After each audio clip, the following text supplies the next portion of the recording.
Good morning, Bitcoins. Losky says relax and releases a lighter version of the Bit license than last time.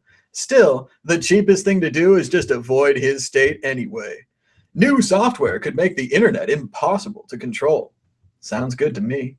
Canoe PG needs your donations. Bitcoin's volatility doesn't matter. The Pirate Bay is almost back online, and researchers have made BitTorrent impossible to shut down.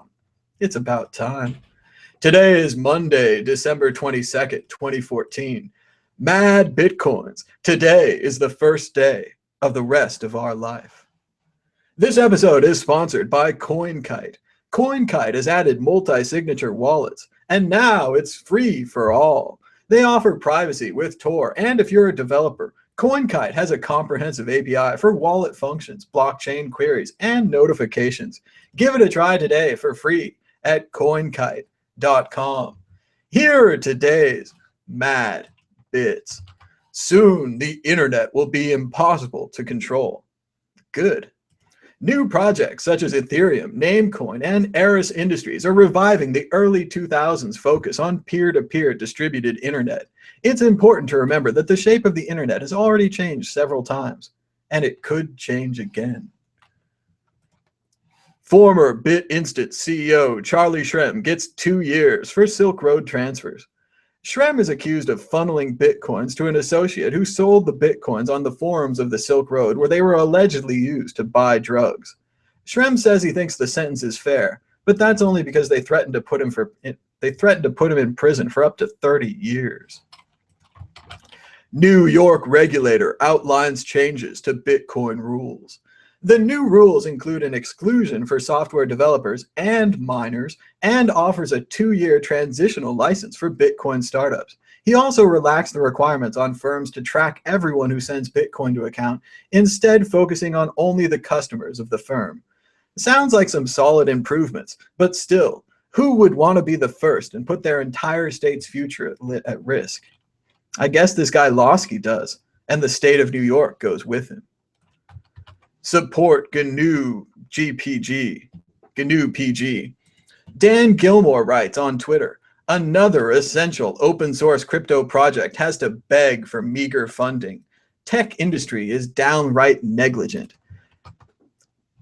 gnuPG needs your help. gnuPG is a complete and free implementation of the OpenPGP standard and allows you to encrypt your email or instant messages to make them secure.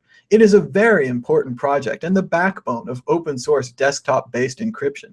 They don't take Bitcoin yet, but we hope that they will soon.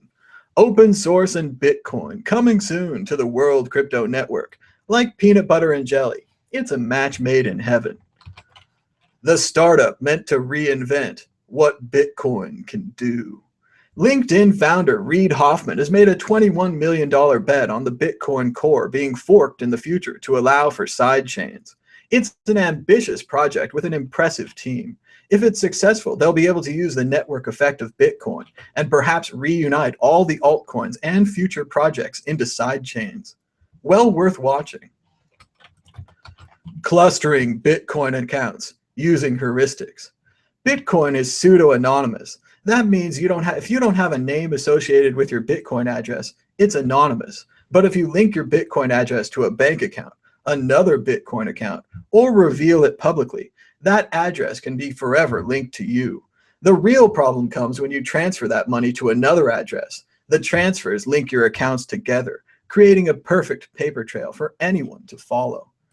As the article said, it turns out that in reality, most users who use Bitcoin were not really following any of the guidelines in order to achieve this notion of pseudo-anonymity.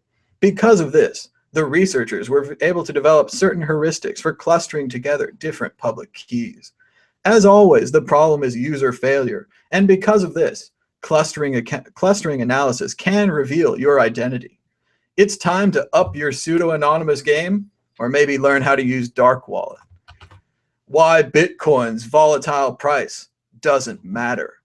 From Nasdaq.com, Bitcoin prices have dropped almost 60% since January, outpacing the Russian ruble. Critics say that that's proof that the digital currency has failed. Ignore them. Bitcoin's price is irrelevant to the key question of whether the underlying technology will disrupt finance. There are many signs that it will. Direct quote from Nasdaq.com. First demo and trial of COINFFEIN'S revolutionary new P2P Bitcoin exchange technology. I'm actually really excited for this one.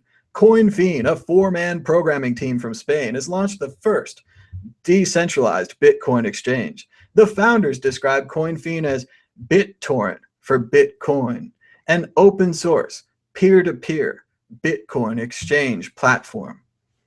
Sounds like it might be time to disrupt existing exchanges. Oh, it's only been 5 years. Time for a new cycle.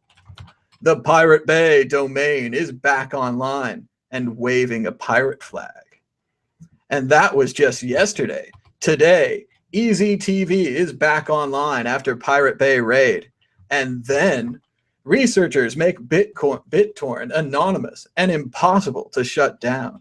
The new software called Tribbler provides the user with a directory of magnet links so that even if all the torrent sites were wiped from the net, you could still download anything you want. Thank you, researchers, and thank you, Tribbler. Meanwhile, the price of Bitcoin was up slightly, with Winkdex reporting a last of 331, a high of 332, and a low of 319.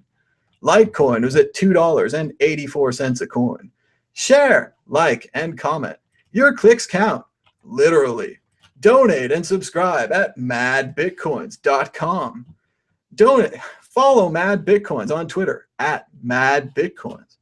Until next time, this has been Mad Bitcoins. Mad Bitcoins? Mad Bitcoins.